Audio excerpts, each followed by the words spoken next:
Hey, are you coaching from home, but you're not really sure if you've got the right lighting set up, the right backgrounds, the right this and the right that? Or are you trying to set up a home office and you're kind of worried about the clutter behind you? Well, I wanted to do this little video that shares with you some of the setup that we have and answer some of those technical questions that we often get. And I'm just going to go ahead and disclaim this right now. I am not a coach that has, you know, the state of the art cameras and the craziest of things, but I did choose to make some investments in some key things and I want to walk you through it. And what I'm actually going to do is I'm going to show you setting up your home studio cheat sheet, walk you through it real quick, and then wherever you found this video, look for the link to get the download of this cheat sheet for yourself. So setting up your home studio, the cheat sheet, the first thing is you need a camera. And I'm a huge fan of Apple. So 90% of my time, including right now, I'm just using the built-in camera on the iMac 27-inch. The other 10% of the time, I'm using my iPhone. It's that simple. I think we can sometimes overblow what is really required. And to be honest, the cameras in the iPhones nowadays are so good that you can just kind of stick with that and you're fine. If you're a Windows user, and I was a Windows user for over a decade, I do kind of get it. But you might consider an external webcam like Logitech makes if you're not happy with your current camera. And if it ain't broke, don't fix it. Now, one thing I did invest in is a microphone. So for right now, my favorite is I'm going to just show this to you right here on the Cam Jam. There we go. So this is a Rode Podcaster mic, and you'll see it's kind of got this weird spider thingy. This weird spider thingy that's holding the mic in place, and so that if I accidentally boom on my desk, it doesn't get picked up by the microphone, and it's on an articulating arm. So that's a Rode Podcaster microphone. It comes in white, it comes in black.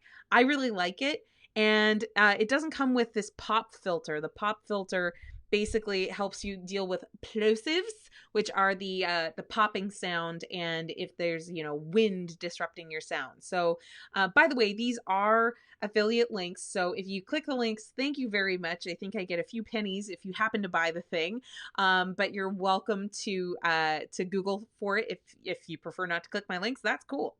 So I use a microphone articulating arm because I like to be able to reposition the microphone, especially when you get the standing desk kind of involved, to be able to move the microphone around. Plus, I'm often broadcasting with my husband, and so we kind of position the microphone a little differently for when there's two of us here instead of just yours truly. By the way, I think I forgot to introduce myself. If you've never heard of me, my name is Amanda Kaufman, and I am a high performance coach and a marketing coach, and that's why I'm telling you all about this setup today. Okay. So the shock mount was that spider looking thing so that you don't have shocks going through to the microphone and picking that up in the sound. And if you want, you can do a portable microphone tripod stand like this.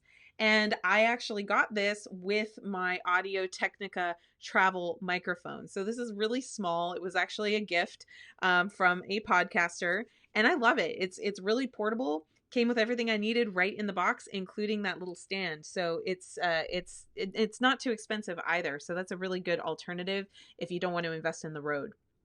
Now, if you're filming away from your computer and you're indoors and you're up close to your iPhone, then you don't really need external audio. But if you're doing something like a course and you've got the camera kind of far away from you, you're going to want what's called a lapel mic. So a lapel mic, you wear it on the lapel of your shirt, basically. Or if ladies, you can wear it underneath your blouse as long as there's not a bunch of rustling. And basically, the best one that I'm aware of is the Rode SmartLav mic. And that is, I think, $80 or so. But if you're starting out cheap and cheerful, I really like the Rovetop mic. It was around $10 and really easy.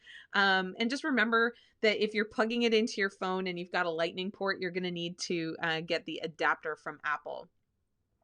Lighting is really important, and I think it is even more important potentially than sound, because 80% of videos online are watched silently, right? So people want to be able to see like both sides of your face, and so consider where you're placing your office. So most of my light comes from a window that's right here.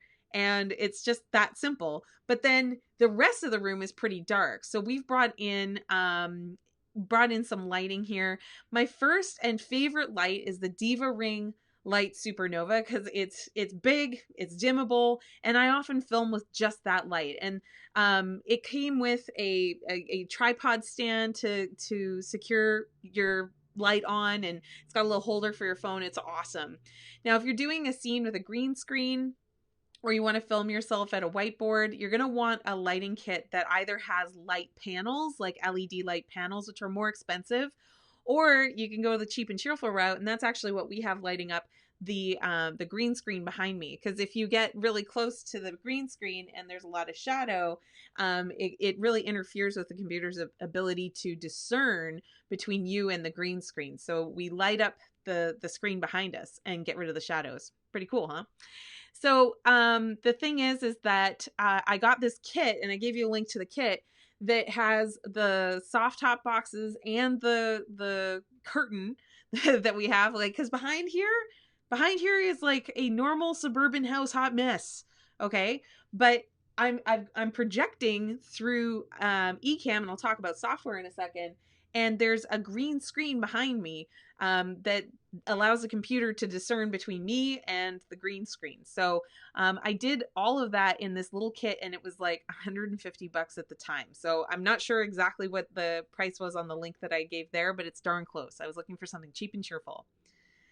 Now, if you're looking for the scene selection, right? If I showed you what was behind that curtain, it's kind of distracting. There's some toy boxes and Lego boxes and things like that, because we set this up in one of our kids' rooms. We kind of shuffled everything around because we're here for quarantine and we don't have access to our normal office. So if you are starting out in a corner of your home, or maybe you don't love the look of what's behind you, the green screen like is in the kit is the way to go. And you can use virtual backgrounds with Zoom. You can use virtual backgrounds with Ecamm. There's lots of different options for that. And if you do decide to do like a real physical space, just make sure your artwork isn't too reflecty and position it behind you by several feet so it kind of blurs out in the background. And generally speaking, minimal is better than cluttered. And if you are using a virtual background, I really recommend against animated, right? Because you want you to be the animated thing. So I picked mine from canva.com, and I hear that starwars.com has some new virtual backgrounds available as well. Now, some other handy studio items are like, I wish I got the Versa desk sooner than I did. Basically, it sits on top of your standard table or your desk, and it's heavy. Like you don't want to like move it around very much, but it's electric, and it will lift and lower your desk space so you can stand and work or sit and work, and it's versatile, hence Versa desk. So I also get asked all the time, like, how do I do whiteboarding and presentations when I'm coaching and teaching and all of that kind of thing? And it's just an iPad with an Apple Pencil. So you don't even need the Pro. You can just get an iPad. It doesn't have to be the iPad Pro. The Apple Pencil is supported on a standard iPad these days. And people always ask me, how am I live on Instagram and Facebook at the same time? I use a little guy called a tentacle. This is a tentacle. Here, I'll go back to my screen. And yep, there we go. So this is a tentacle. And it's kind of cool. It's very bendy. It's very flexible. You can like wrap it around things, and it's got these suction cups. So as long as your phone has a smooth case, you can just suction your phone right onto the tentacle. So then what I do is I hook it over my computer, and I position the camera right next to the other camera. So that way I'm not having to look like over here for Instagram and over here for Facebook. And I basically go on Instagram on my phone at the very same time that I hit go live from my computer for Facebook. And that's how I'm on both at the same time. So, a little Hollywood mystery revealed.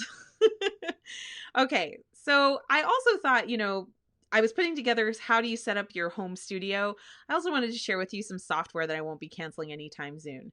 The first one is Zoom. I love Zoom. I do all my video conferencing and most of my webinars through that platform. I absolutely adore it. I do all of my private coaching through Zoom. Zoom, Zoom, Zoom, Zoom, Zoom. So do make sure you use the security settings on it. Make sure that you are getting people to register for webinars ahead of time. And if you're doing big meetings, especially, to have them register ahead of time just for security and so you don't get Zoom bombed, which is the new latest craze. Ecamm, which is actually the software I'm using to record this very training on. And this is the software that I use to broadcast all my Facebook Lives. And we just love it because it really helps our workflow. It basically, instead of having to download my Facebook Live video to my desktop from Facebook, it just lets me keep doing. It saves it at the exact same time, right, to my desktop. So it saves me a ton of time. I use Kajabi a lot. It's where I administer all my courses. It's where I host my website. I run my transactions through it. I produce 95% of my landing pages through Kajabi. I love me some Kajabi. And because I use it a lot and I'm also a partner, I can give you an exclusive 28-day trial. If you go to their standard site, it's only 14 days. So there you go. Coach Accountable is where I house my private coaching relationship content. So that's where any special note-taking, journaling, sharing of files like privately, because Kajabi is more for like a crowd, right? And so for the private connection, I use Coach Accountable. And Modern Books is a bookkeeping software that I recommend that is by Bonnie Forte, who is a money expert, an accountant, and an enrolled agent. And she basically created this program and it's like $20 a month. It's way less expensive than a lot of like really overkill, way robust software solutions for bookkeeping. So it's really great for coaches and people in network marketing and, you know, people with really, really small micro kind of businesses. And I use Searchy all the time to transcribe videos and to make all of my video content searchable, which is bananas. My clients love it. And if I'm doing a lot of calls on the phone and I want to be able to record always with permission from the other person on the line, I use Tape a Call to do that. So there you have it. That's like everything that I use in my tech. And if you look for a link around this video, you'll be able to download your very own copy of that worksheet. I hope that it served you, and I hope you have an amazing day. Thanks for watching. Hey, Amanda here. Be sure to tune in for our next Crush Method show by following us on www.amandakaufman.net/blog, or you can look up the Crush Method at the YouTubes, at the Facebooks, at the Instagram, and even on Twitter. We'll see you next time.